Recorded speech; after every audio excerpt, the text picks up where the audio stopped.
Good morning, good afternoon, and good evening, everybody. I'm going to present a paper entitled Boomers versus Millennials: Who Owes How Much to Whom? This is a joint work by myself and Professor Yu-Ching Hsieh. Our study began from the observations of generational divide. In the boomer blaming debate, millennials often accuse boomers of skewing policies toward their own interest at the expense of other generations. And boomers defend that they have worked hard to bring about huge improvements in living standards, which benefit all cohorts. This generation war seems to occur everywhere in the world, Taiwan no exception. In fact, some scholars in Taiwan consider those who are born in 1978 to 93 as the lost generation, who are considered as the victims of wealth gap and stagnant wages. Here in this study, we use NTA data to answer a simple economic question. Do some cohorts transfer more resources to other cohorts than they receive in lifetime? Specifically, we are asking, does a millennial lose out relative to a boomer, and by how much? We measure the net intergenerational transfer flows of two cohorts. But to our surprise, the millennials may not be losers. So we want to know how robust is this finding, and if it is robust, why is it? Method.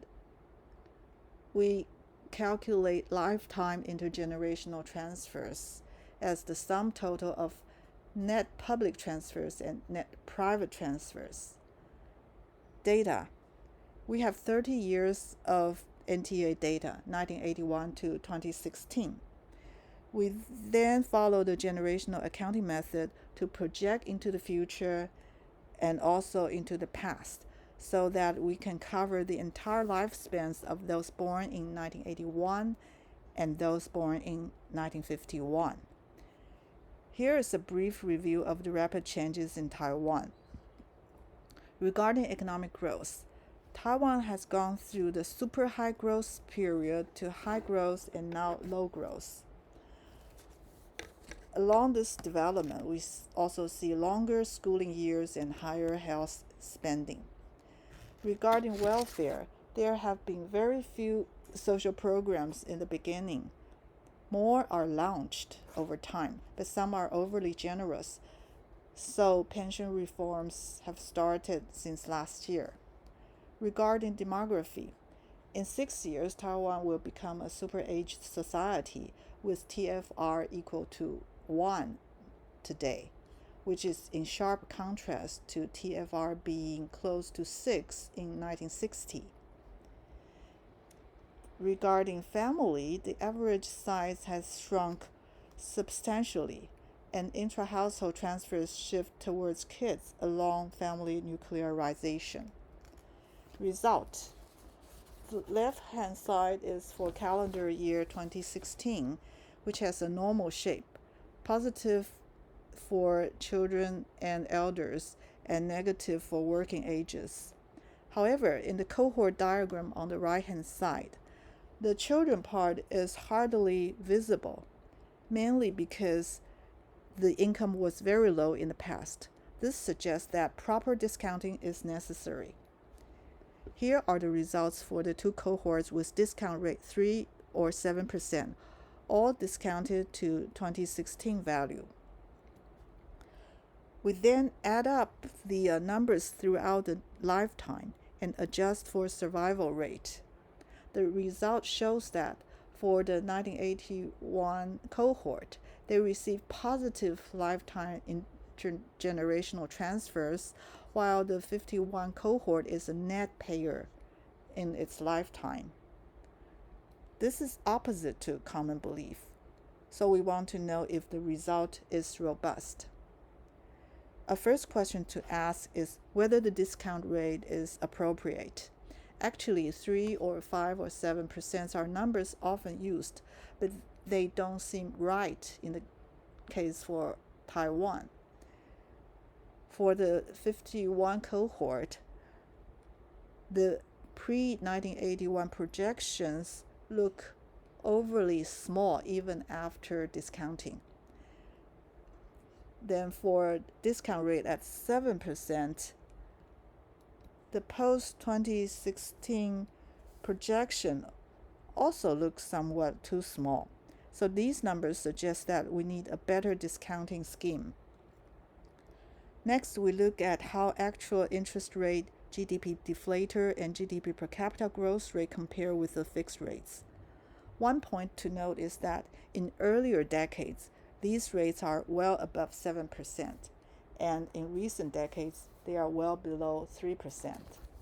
This suggests that we may need a time-varying discount rate. So which rate to use? For theoretical considerations, by the Ramsey equation, rho is a function of a bunch of variables. But in this textbook example, there is usually a subscript t for rho. And empirically, time preference schedule is at times nonlinear. So in this study, we experiment with both fixed and time-varying rates. Two cases are reported, the GDP growth rate and the fixed 3% rate. Result: when discounting at the GDP per capita growth rate, the 51 cohort now receives positive transfers in their lifetime rather than negative. However, the 81 cohort still receives more net transfer than the 51 cohort. Next, we look at ratios. For ease of comparison, we calculate net transfers as a percentage of lifetime labor income. But still, the 81 cohort receives a higher rate of total intergenerational transfer, and this is the case in many but not all cases at the more detailed level. Here are the graphical presentations for both discount rates. Discussion 1. We begin this study with a question: is the 81 cohort a loser regarding intergenerational transfers as commonly thought? The answer is no, because this cohort receives more transfers than it gives to other generations. Second, this cohort receives more than the 51 cohort in both present value as well as in ratio. And these statements hold true whether the discount rate is fixed or time varying. The second question is, why does the 81 cohort receive more transfers than the 51 cohort? The answer is rapid social, economic, and institutional changes. Note that by using the economic growth rate to discount, the income effect is already taken care of. So specifically, the 81 cohort received more transfers at childhood due to education expansion and family nuclearization. And this cohort will receive larger amount of public pensions at their old age because of new social programs such as national pension since year 2008.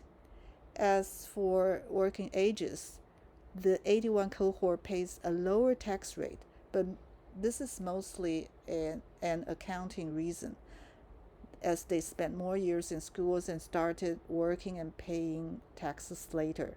Also, their lifetime labor income is higher, making their tax rates look smaller.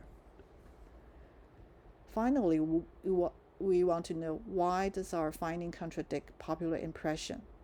First, we measure lifetime transfers, yet an individual may care more about specific instance. For example, in 2016, the 81 cohort aged 35 is starting to face the hardships as a net payer, whereas the 51 cohort aged 65 has just entered the life stage to enjoy net inflows.